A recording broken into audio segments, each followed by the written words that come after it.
Hi guys! Welcome to my kitchen! I'm Miss Rebecca and I'm so excited to show you another recipe. Now that we're getting into October, we're gonna do some spooky foods. So today I'm gonna teach you guys how to make an enchilada bake, which is very similar to, it'll look kind of like a pumpkin when we're done. So what we want to do is make sure that we register on rockinourdisabilities.com or through the email and the website. Send us your videos, send us your photos. You guys have been doing so good. I'm so proud of you. We want to make sure that we wash all of our fruits and vegetables that we use at all times. So we're going to take some time to do that today. We're going to brown our meat. Okay, I have some that's already pre-seasoned, but it's a little, it doesn't taste as taco-ish to us, so we're gonna add some more. You're going to need either use a whole cup of the cornmeal and make it into cornbread, or if you use 4 boxes of cornbread mix, that's completely up to you. I have taco seasoning, or you can use chunky salsa. You can use also a can of tomato sauce, can of corn. I'm going to chop up some vegetable for my mixture, as well as I'm going to use some of this bell pepper for my face of my pumpkin, as well as some shallots or green onions. Okay, you're also welcome to use any other toppings that you'd like.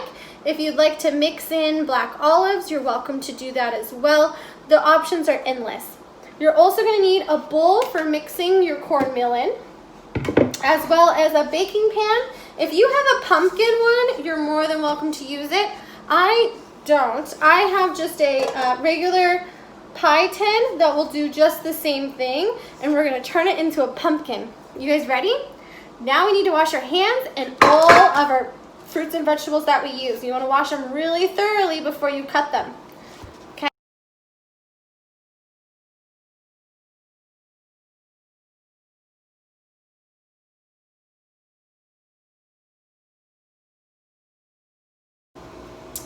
Next, we want to brown our meat and get that ready for the mixture of our filling inside of our tamale bake. So I want to start by putting my meat on my pan. Bum, bum. Ah. Trying to get that little paper in there. Start my fire. Perfect. And then you want to chop it really good so it's all the way cooked through and it's easy to eat.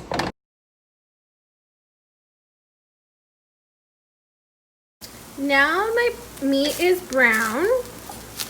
If you are using a fattier meat, or if you're using ground beef, you want to drain it so that there's no oil or fats.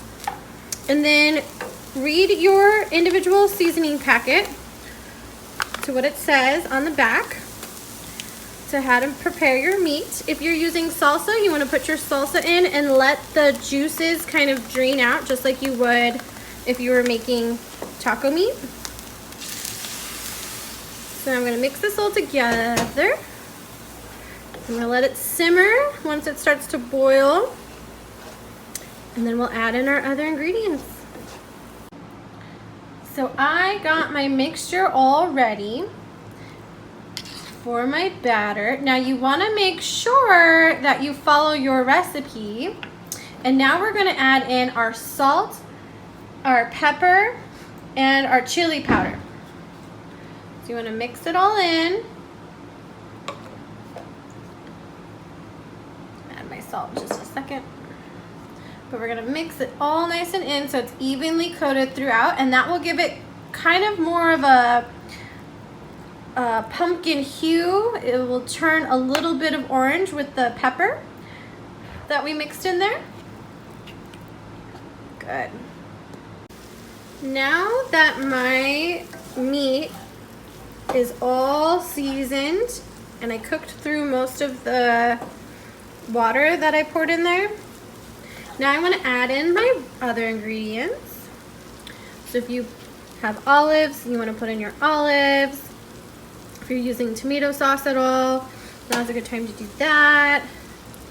And corn, you want to make sure that any vegetables you use is is thoroughly washed, and that you drain any water if you're using canned vegetables. Stir this really fast. So this is the inside of my filling. I'm going to stir this in before I add my cheese. Now, if you're like me, I love cheese. So the recipe calls for a cup of cheese. I'm adding a cup and a half. Ooh, I'm a rebel. Okay, if you're adding in peppers, add in peppers. Yum. Oh my gosh, look at that cheese. So you want the cheese to kind of melt through, and that will indicate that it's done. So this will take about 5 minutes or so for the cheese to kind of melt, get kind of ooey and gooey, and it will melt even more when it's in the oven. Speaking of, this would be a good time to prep our oven. We're going to turn our oven on to 400. Dun dun, and I have a little button for that. 400. Okay, let's go get our stuff ready.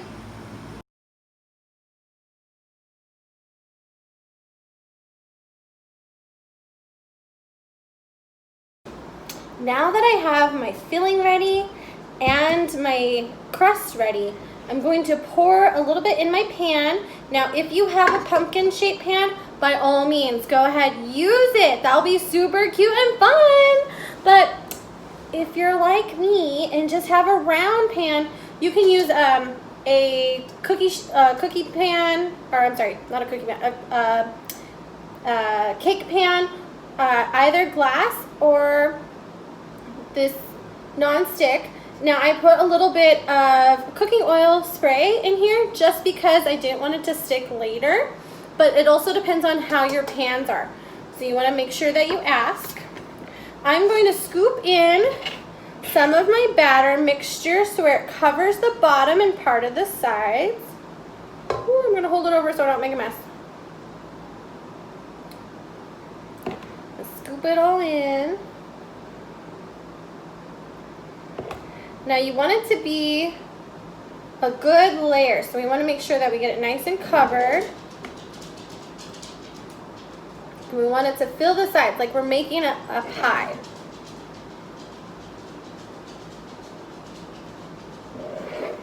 Okay.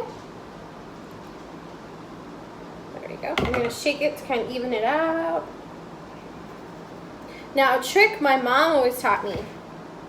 Anytime you're doing any baking, you'll have some type of bubbles. So you want to nicely tap it on a table or a hard surface to get out any bubbles. I'm going to add just a little bit more.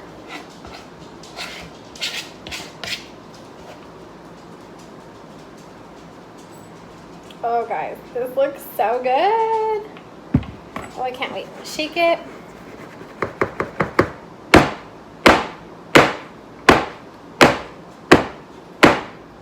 There, you want to make sure there's no bubbles. Nice and gentle.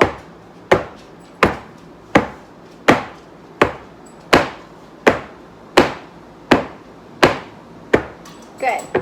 So now I'm going to add in my filling. I'm going to add my filling in to where it's not all the way up against the sides.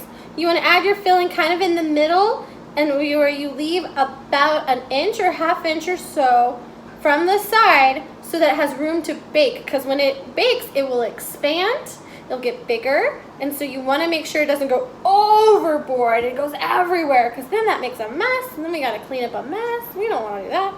So you want to make sure that you put it in the middle and expand out. Ooh, still hot. I don't want to spill. There we go. Yum. Nice and cheesy. Because y'all know I love cheese. Oh my goodness, I love cheese.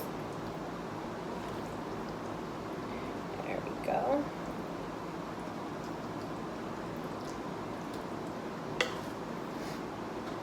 Now you'll see it start to sit, and mixture will rise a little bit. That's okay.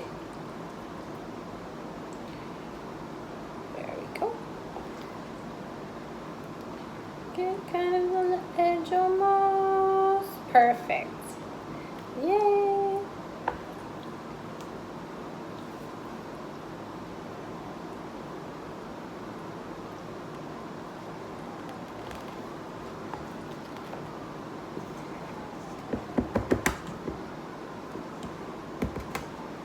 Perfect.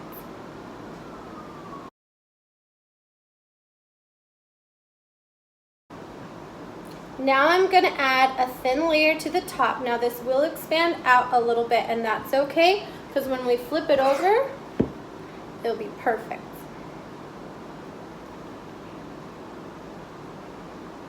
Good. I also took out my spatula just in case to help me put it on top.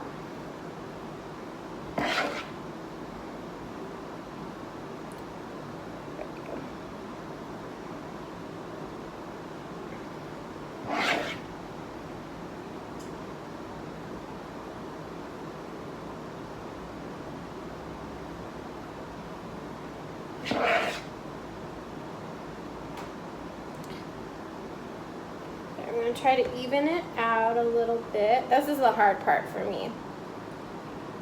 Making it nice and even. We want it to be even because we want it to cook evenly. And this, the top, is actually going to end up being the bottom later.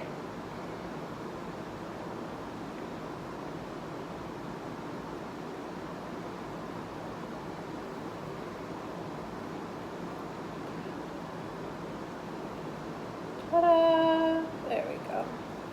Make sure it's nice and covered. Go ahead.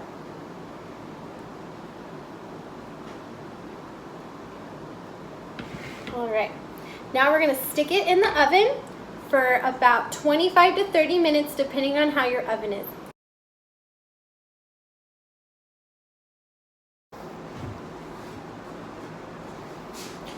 So I just took mine out of the oven, and now I'm going to put it on a plate so that I can decorate.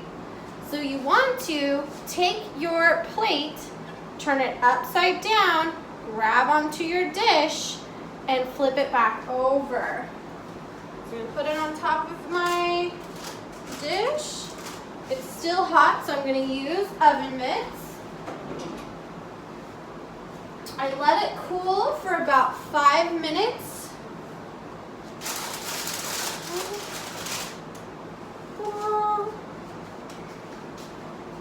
So I flipped it upside down. It may need a little help coming out. It's still kind of warm.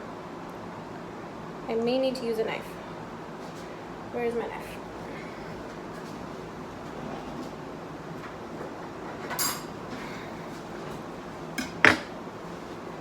This is the tricky part, flipping it. So I'm going to flip it back over. Ta-da! Okay. I'm going to help it out just a little bit. Make sure it's lifted from, that's why I used non-stick spray. Mine did overflow just a little bit, and that's okay. That happens. So it might have stuck to the pan. Okay, I think we're good. Put this back on. Still too hot for me. Use my oven mitts. Flip her on over. I'm going to gently tap.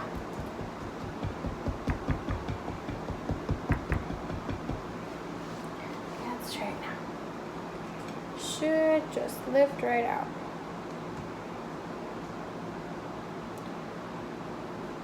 I feel it wanting to come out. Ta-da! Oh, but it left the middle. That's okay.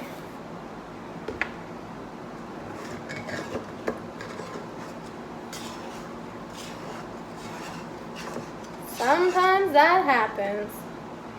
And yoink. That'll just make it even more spookier. Oh my gosh, guys, it smells so good. Okay, take this over to the sink. Okay, so I cut up my vegetables to look like triangles, like teeth. So I'm gonna put my teeth on first. I have 2 big ones. I'm gonna do a big one either side. Cute.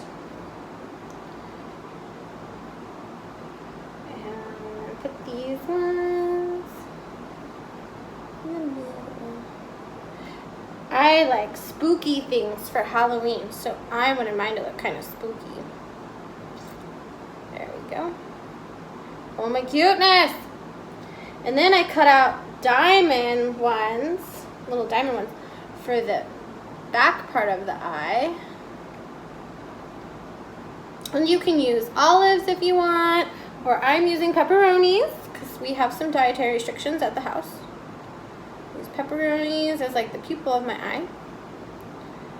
Then I have some green onion as the top part of my stem of my pumpkin. Cute! Oh my cuteness.